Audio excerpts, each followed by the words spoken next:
we should probably go on and actually hear the first story from the book. And for that, I'm going to hand over to Soon's wonderful son, Brenden. Now, Brenden, for our last book, when our last book launched about 3 years ago, Brenden also, at the book launch, read a section from our last book, and he's doing it all over again. It seems every time we release a book, Brenden has to do something at the book launch because he's actually more articulate and has a nicer voice than either of us. So at this point, I will hand over to Brenden to read this story. It's going to be about 8 minutes or so, but this is a great story, and then we're going to talk to the star of this story. Over to you, Brenden. Thank you, Uncle Dave. This is chapter 1 of Friction. If you're a product designer, the most exciting part of your job is seeing the finished product for the first time. It's the culmination of months of research, thinking, meetings, tinkering, frustrations, and triumphs. It's what makes the job worthwhile. So, Doug Dietz, a designer at GE Healthcare, was understandably excited when he got to see the MRI machine he'd been working on installed in its first hospital. It was the product of nearly 2 years of work, and Doug had been responsible for many aspects of the machine's design. He couldn't wait to see his baby in action. I was just running through this hospital to check out my new product that I finished, he said in a TEDx talk. I was just a proud papa, basically, and I remember the technologist coming in and saying, you know, we have a patient that's going to be coming through. So, could you step back for a bit? This was great news. Doug would have an opportunity to see his brand new product used in real life. I remember walking out, he recalls. I saw this young family coming down the hallway. There was a mother and a father and a little girl of about 7. The girl was dressed in medical robes, ready for her scan. They're coming towards me, and I can tell as they get closer, the little girl is weeping. And as they get even closer to me, I notice the father just leans down and goes, remember, we've talked about this. You can be brave. And they turn to walk into the MRI suite. And I kind of follow them in. As soon as the girl sees the room, she freezes. Doug leaned down behind her and caught a glimpse of the environment from her perspective. Looking up, he saw a towering, ominous ring with a black chasm in the center. Next to this gaping hole hung a thick slab ready for the mechanical beast's next sacrificial meal. It was terrifying. The room was beige and poorly lit. There was yellow and black striped tape on the floor, making it look like the scene of an accident. The official warning stickers on the wall screamed danger, and Doug's creation, which he'd been admiring from above just moments before, now looked utterly horrific from below. The little girl broke down sobbing as her parents looked at each other, not knowing how they would get their child through this. At that moment, Doug realized he'd failed. He'd focused on making the scanner simpler to use, more powerful, and with a clearer interface. That all made perfect sense from a rational business point of view, but none of that created a better experience for the patients, especially the most vulnerable ones. He'd followed all the best design and user experience processes, and he'd met the needs of many primary users. He'd developed a clear hierarchy of information, and he'd created a consistent visual language. He designed for accessibility, and he'd minimized the interactions. But these design principles had still resulted in a less than optimal result. The medical staff told him that this girl's reaction wasn't unusual.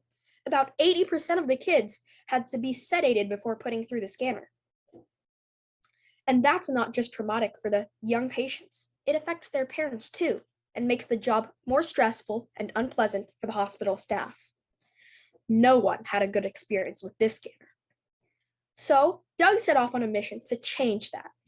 He wanted to create a positive experience for all the people who mattered most. But this would require a different design approach to the one that had led to this product. He started by generating some ideas with the most critical audience of them all. He sat down with a group of kids at a local daycare center and to explore how a hospital experience could be enjoyable. He got some pretty wacky ideas back, but he didn't dismiss any. He continued his exploration with groups of kids at a local museum, and as a result, he'd collected some of the wildest ideas he'd ever seen in his working life. The concepts captured in those crayon drawings led Doug down an entirely different path, one that involved adding extra steps rather than removing them. He realized that he had to extend his thinking beyond merely designing the machine and its interface. If he wanted to create a better experience for the kids, he needed to address the environment surrounding the device, the people who operate it, and the communication journey from when the child first finds out they need to be scanned. What he created was more like a theme park ride than a hospital appointment. He certainly couldn't describe it as frictionless. It all starts with an invite. This isn't a medical letter telling you that you've got an appointment to be put through a serious sounding piece of medical equipment. It's a ticket. It's more akin to a message from Willy Wonka than a doctor. The child has been chosen for an exciting experience. This ticket shows that they're special. Their appointment becomes something to look forward to rather than something to dread. The patient journey starts with a playful sense of fun, setting the tone for what's to come. When the child arrives for their appointment on the day, it's nothing like a typical medical experience. The entire room is decorated like a theater set, and the massive MRI scanner is the glorious centerpiece of it all. It no longer looks like a scary monolith. It now looks like part of a pirate ship, a space rocket, a submarine, or some other fantasy scenario. Everything is considered, right down to the scent in the room. Instead of robes, the medical team are wearing costumes. They no longer work at a hospital, but are now characters with roles to play and scripts to memorize. Terms such as lay down and turn on the machine are replaced with buckle up and lift off. And then, as the countdown begins, the kids start imagining that the sounds of the machine are a rocket taking off or some other part of the story. What was previously scary had been turned into an exciting game. The result is the polar opposite of the previous situation. Instead of 80% of the kids undergoing sedation, they only sedated 2 kids in the first couple of years. That's way less than 1% of the patients. When Doug made a return visit to see his new design in action, it couldn't have been more different from his first visit. He talked to the patients of a girl who had just had her scan, and the little patient kept pulling on her mom's shirt with something to say.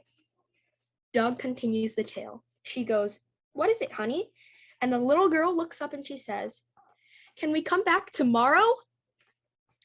This time it's Doug who's in tears. He'd created something that put a smile on the face of patients, the parents, and the staff. He'd transform a terrifying scenario into one of pure joy by adding more story, role-playing, and a whole lot of paint. That kind of result would have seemed like a fantasy before.